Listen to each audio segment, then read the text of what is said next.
नमस्कार मित्रांनो, मी सोमनाथ स्वागत करतो तुमचं आपल्या सोम मराठी सपोर्ट या युट्यूब चॅनलवरती। मित्रांनो, मुख्यमंत्री माझी लाडकी बहीण योजनेचे 2 हप्ते 3-3 हजार ज्या तारखेपासून जमा झालेले आहेत त्या तारखेपासून मित्रांनो सर्वच बँकामध्ये तुम्हाला गर्दी पाहायला मिळत आहे।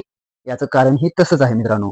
तर याचं कारण काय, तर ज्यांच्या आधार कार्डशी बँक खातं लिंक नाहीये ते सर्व बँकेमध्ये जाऊन लिंक करण्याच्या तयारीत आहेत, लाईनमध्ये उभारलेले आहेत। 2-2 3-3 दिवस त्यांना लागत आहे।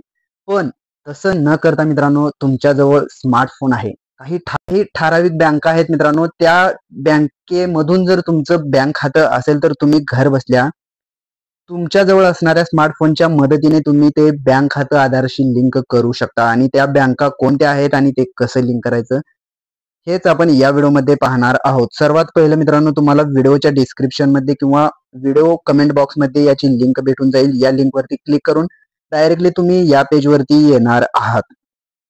आणि या पेजवरती आल्याच्या नंतर मित्रांनो तुम्ही पाहू शकता तुमच्या समोर NPCIचं पोर्टल दिसणार आहे। यामध्ये सर्वात पहिले इथे आपल्याला काही ऑप्शन दिलेले आहेत। यापैकी कंझ्युमरचं जे ऑप्शन आहे सेकंड नंबरचं, या ऑप्शनवरती आपल्याला क्लिक करायचं आहे। या ऑप्शनवरती क्लिक केल्याच्या नंतर परत आपल्या समोर भरपूर ऑप्शन अवेलेबल होतील। तर यापैकी मित्रांनो तुम्ही इथे पाहू शकता शेवटचं ऑप्शन आहे भारत आधार सीडिंग इनेबल बेस असं जे दिलेलं आहे। या ऑप्शनवरती आपल्याला क्लिक करायचं आहे आपल्या बँकेशी आधार लिंक करण्यासाठी। पण त्या बँका कोणत्या आहेत हे पण आपण या व्हिडिओमध्ये पाहणार आहोत। तर सध्या लोडिंग होत आहे मित्रांनो, पेज लोड झालेला आहे। तर इथे तुम्हाला काय काय माहिती भरायचं आहे सर्वात पहिलं पाहून घ्या। इथे तुम्हाला आधार नंबर टाकून घ्यायचा आहे। त्यानंतर तुमच्या बँकेशी आधार सीडिंग करण्यासाठी सिंपली सीडिंग या ऑप्शनवरती क्लिक करायचं आहे। त्यानंतर इथे तुम्ही पाहू शकताय सिलेक्ट युअर बँक मित्रांनो। तर इथे तुम्हाला पाहून घ्यायचं आहे की कोणकोणत्या बँकेमध्ये तुम्हाला आधार सीडिंग करता येतं। तर सिंपली मी इथे टच करतोय आणि एस टाईप करतोय। एस टाईप केल्याच्या नंतर तुम्ही थोडंसं पाहूयात, मी थोडंसं कट करतोय परत।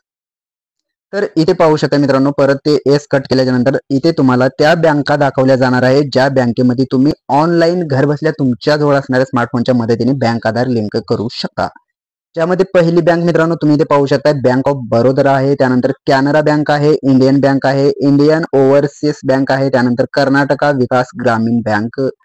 या 5च बँका आहेत मित्रांनो। युट्यूब वरती भरपूर व्हिडिओ येत आहेत, SBI लोगो देतात मित्रांनो आणि तुम्हाला हेच सांगितलं जाते की अशा पद्धतीने लिंक करायचं। पण तुम्हाला ऑनलाईन घर बसल्या फक्त 5च बँकामध्ये सध्या तरी आधार बँक लिंक करता येतं। ते bank of Baroda, Canara bank, India bank आणि इंडिया ओव्हरसीज बँक आणि कर्नाटका विकास ग्रामीण बँक। या 5 बँकेमधून तुमचं जर बँक खातं असेल तर तुम्ही इझिली घर बसल्या तुमच्या जवळ असणाऱ्या स्मार्टफोनच्या मदतीने हे लिंक करू शकता। लिंक कसं करायचं हे येणाऱ्या व्हिडिओमध्ये मी तुम्हाला सांगणार आहे मित्रांनो। भरपूर जणांचं कॅनरा बँक हे असू शकतं मित्रांनो। तर कॅनरा बँक ज्यांचं आहे त्यांच्यासाठी आनंदाची बातमी आहे, तुम्हाला बँकेत जाऊन लाईन लावण्याची गरज नाहीये, तुम्ही घर बसल्या लिंक करू शकता। तर मित्रांनो या व्हिडिओमध्ये आपण कोणकोणत्या बँक खात्याशी आधार लिंक आपल्याला घर बसल्या करता येतं त्याची माहिती पाहिलेली आहे। अशाच प्रकारचे नवनवीन व्हिडिओ आपल्या चॅनलवरती अपलोड केले जातात, त्यामुळे तुम्ही जर का आपल्या चॅनलवरती नवीन असाल तर आपल्या चॅनलला आता सबस्क्राईब करून ठेवा। चला तर मग भेटूयात पुढील व्हिडिओमध्ये। धन्यवाद मित्रांनो।